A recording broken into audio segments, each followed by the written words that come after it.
በአረብ ሀገራት በቤት ሰራተኝነት የምትሰሪ እህታችን በአሰሪዎቿ በኩል አካላዊም ሆነ ሌላ አይነት ጉዳት ከደረሰባት ምን ማድረግ አለባት?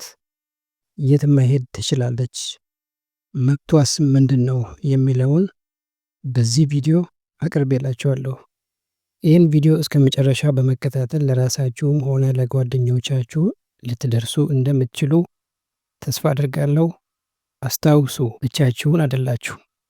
እህቴ፣ ማንኛውም አይነት ጥቃት ከደረሰብሽ ቅድሚያ ልትሰጪው የሚገባው ነገር የራስሽ ህይወትና ደህንነት ነው። ከምንም ነገር በላይ አንቺ ነሽ የምትበልጪው። የመጀመሪያው እርምጃ የህክምና እና እርዳታ ማግኘት ነው። ጉዳቱ አካላዊ ከሆነ ምንም ሳታመነቺ በአቅራቢያሽ ወደሚገኝ ሆስፒታል ወይም ክሊኒክ ሂጂ። ህክምና ስታገኚ የሚሰጥሽን የህክምና ማስረጃ ወይም ሜዲካል ሪፖርት መቀበልሽን እንዳትረሺ። ይህ ወረቀት ለቀጣይ ህጋዊ ሂደትሽ ትልቅ ማስረጃሽ ነው። ሁለተኛው ህይወትሽ አደጋ ላይ እንደሆነ ከተሰማሽ በምንም ተአምር በዛ ቤት ውስጥ መቆየት የለብሽም። ከአሰሪሽ ቤት ወጥተሽ ደህንነቱ ወደ ተጠበቀ ቦታ መሄድ አለብሽ። ይህ ቦታ የታማኝ ጓደኛሽ ቤት፣ የሀገርሽ ኤምባሲ ወይም ለስደተኞች ሰራተኞች ድጋፍ የሚሰጥ ድርጅት ሊሆን ይችላል። ዋናው ነገር ከአደጋ መትረፍሽ ነው። ደህንነትሽን ካረጋገጥሽ በኋላ መብትሽን ለማስከበር የሚከተሉትን ወሳኝ እርምጃዎችን መውሰድ አለብሽ። ከሁሉም በላይ አስፈላጊው እና የመጀመሪያው መድረሻሽ የሀገርሽ ኤምባሲ ወይም ቆንስላ ጽሕፈት ቤት መሆን አለበት። ኤምባሲዎች ምን ሊያደርጉሽ ይችላሉ? ጊዜያዊ መጠለያ ይሰጡሻል። ነፃ የህግ ምክርና ድጋፍ ታገኛለሽ። ከአሰሪሽ ጋር በመነጋገር መፍትሄ ለመፈለግ ይሞክራሉ። ሊያመቻቹልሽ ይችላሉ፣ ሊያስታርቁሽም ይችላሉ። ሌላው ፓስፖርትሽን ከተነጠቅሽ ጊዜያዊ የጉዞ ሰነድ ያዘጋጁልሻል። ወደ ሀገርሽ ለመመለስ ከፈለግሽ ሂደቱን ያመቻቹልሻል።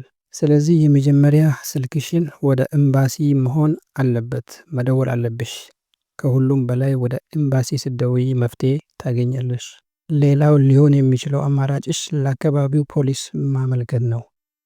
ፖሊስ ጣቢያ ስትሄጂ የህክምና ማስረጃሽን፣ የጉዳትሽን ፎቶ እና ሌሎችን ማስረጃዎችን ይዘሽ መሄድ አለብሽ። ቋንቋ የምትቸገሪ ከሆነ አስተርጓሚ እንዲመድቡልሽ የመጠየቅ መብት አለሽ። ሪፖርት ስታደርጊ የሚሰጥሽን የክስ ቁጥር ኬዝ ነምበር በፍጹም እንዳታጠፊው። ጉዳይሽን ለመከታተል ያስፈልግሻል። እህቴ፣ ቃላት ብቻ በቂ ላይሆን ይችላል። ማስረጃው ግን በጣም ወሳኝ ነገር ነው። ማስረጃ በእጅሽ ላይ ሲኖር ብዙ ርቀት ትሄጃለሽ። የሰውንም ጆሮ ማሰማት፣ ተጽዕኖ ማስደረግ ትችላለሽ። በእጅሽ ላይ ማስረጃ ካለ ማንም ሰው ይሰማሻል፣ ይተባበርሻል። ማስረጃ ወሳኝ ነው። የደረሰብሽን ጉዳት የሚያሳይ ፎቶ አንሺ። አሰሪሽ በስልክ የላከችብሽን የስድብ ወይም የማስፈራሪያ መልእክት ከሆነ ስክሪን ሹት አድርገሽ ያዢው። ጥቃቱ የተፈጸመበት ቀን፣ ሰዓትና ሁኔታ በማስታወሻሽ ላይ ጽፈሽ አስቀምጪ። ጥቃቱ ሲፈጸም ያየ ሰው ካለ ምስክር ሊሆንልሽ ስለሚችል መረጃውን ያዢው። ከኤምባሲና ከፖሊስ በተጨማሪም ሌሎችን የሚረዱ አካላት አሉ። በአብዛኛዎቹ ሀገራት ለስደተኞች ሰራተኞች መብት የሚሟገቱ ድርጅቶች አሉ። እነዚህ ድርጅቶች ነፃ የህግ ድጋፍ፣ የአእምሮ ምክርና መጠለያ ሊሰጡሽ ይችላሉ። ኢንተርኔት ላይ ሚግራንት ወርከርስ ሳፖርት ኦርጋናይዜሽን ብለሽ የምትገኝበትን ሀገር ስም ብትፈልጊ ልታገኛቸው ትችያለሽ። ስለ ከፋላ ወይም ስፖንሰርሺፕ ስርዓት ሳታውቂ የመኖሪያ ፈቃድሽን ከአሰሪሽ ጋር ቢያቆራኙ አካላዊ ጥቃት መፈጸም ግን ሁሉም ሀገራት ህግ መሰረት ከባድ ወንጀል ነው።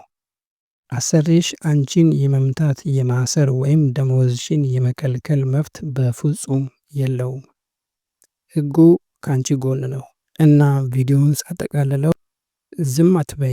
ጥቃት ሲደርስብሽ ዝም ማለት ችግሩን ያባብሰዋል። ደህንነትሽ ይቀድማል።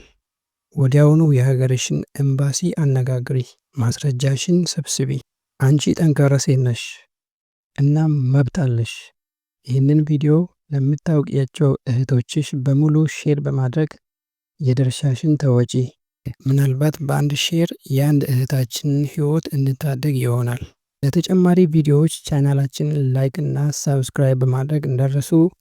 በሌላ የቪዲዮ እስከምንገናኝ ድረስ ሰላም ሁኑልኝ። ሰላማችሁ ይብዛ።